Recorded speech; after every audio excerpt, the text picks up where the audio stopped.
স্বাগতম সবাইকে wise point একাডেমিতে। আজকে আমরা আলোচনা করব নবম শ্রেণীর বাংলার দ্বিতীয় অধ্যায়ের তৃতীয় পরিচ্ছেদের সম্ভাব্য প্রশ্নাবলী নিয়ে।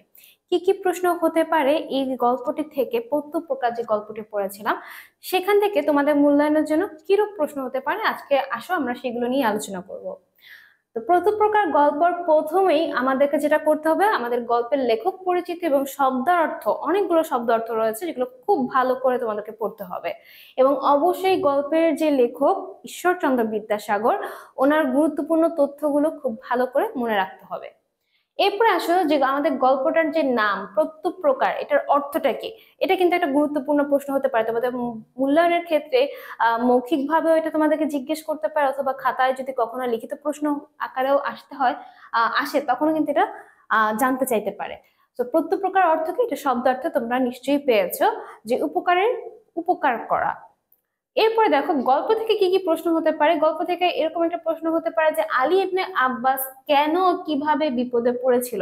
আলী ইবনে আব্বাস কি যখন ডেমাসকাসে গিয়েছিল তখন তার বিপদে পড়ার কারণ এবং কিভাবে সেই বিপদে পড়েছিল তার একটা ছোট্ট বর্ণনা রয়েছে, সেটা সুন্দর করে গুছিয়ে তোমাদেরকে লিখতে হতে পারে যদি এই ধরনের প্রশ্ন আসে।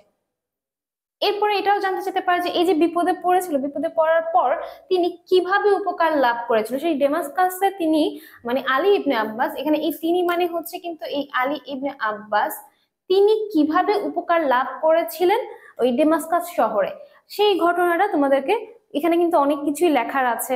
যে ওই যে একজন ব্যক্তির কাছে আশ্রয় পেয়েছিল এবং কিরূপ আশ্রয় পেয়েছিল, কত মাস রয়েছিল, এই বিষয়গুলো সুন্দর করে গুছিয়ে লিখতে হবে। এরপর আসো আলী ইবনে আব্বাসের কাছে যে বন্দি ছিল, সেই বন্দিকে পালিয়ে যাবার সুযোগ দিলেও কেন বন্দি পালিয়ে গেল না, এটা কিন্তু খুবই গুরুত্বপূর্ণ একটা প্রশ্ন।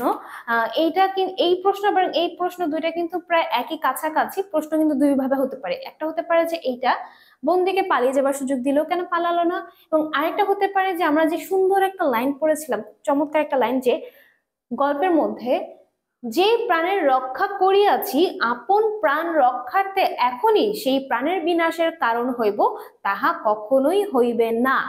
এর অর্থ কি, এই বাক্যের অর্থ কি, এই বাক্য দ্বারা কি বোঝানো হয়েছে, কেন এই কথাটি বলা হয়েছে, এই ধরনের প্রশ্ন কিন্তু হতে পারে। এই দুইটার উত্তর কিন্তু একই রকম হবে, যে কেন তাকে পালিয়ে যাবার কারণ কি, পালিয়ে যায় কেন যায়নি, কারণ কি, বা আমাদের যে খলিফা মামুন নামক যে খলিফা রয়েছে, সেই খলিফা রাগান্বিত হবে। সে রাগ হলে কি হবে, আলী ইবনে আব্বাস তার শাস্তি হবে।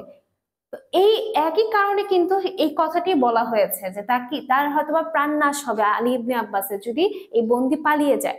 সেই জন্যই কিন্তু বন্দি পালিয়ে যায় না, এবং এই কথাটি বলা হয়েছে, সুন্দর লাইনটা বলা হয়েছে ঠিক একই কারণে। তো এটা তোমাদেরকে গুছিয়ে লিখতে হবে। আরেকটা প্রশ্ন হতে পারে যে খলিফা বন্দিকে বিদায় বেলা কি কি উপহার দিয়েছিল। যখন খলিফা জানতে পারলো যে আসলে কি হিংসাত্মক বশত কিছু খারাপ লোক সেই বন্দির বিষয়ে হচ্ছে গিয়ে মানে কি বলে আজে বাজে কথা বলে আসলে তাকে বন্দি করা হয়েছিল। তো এইটা জানতে পারার পর, এবং লোকটা যে আসলে এত বিনয় এবং এত মানে একটু ভালো একজন লোক, সেটা জানতে পারার পর যখন তাকে ছেড়ে দেওয়া হয় তখন তাকে কি কি উপহার দিয়েছিল, 10টি ঘোড়া, 10টি উট, 10টি খচ্চর, কিছু স্বর্ণ মুদ্রা, এই ধরনের কিন্তু কিছু উপহার তাকে দেওয়া হয়েছিল, সেটাই তোমাদেরকে লিখতে হতে পারে।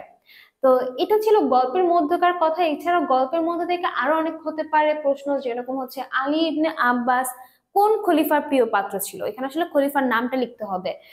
তো এটা হতে পারে যে ডেমাসকাস আলী ইবনে আব্বাস কোন শহরে বসবাস করে, তিনি কোন শহরে গিয়ে বিপদে পড়েছিল, ডেমাসকাস শহর।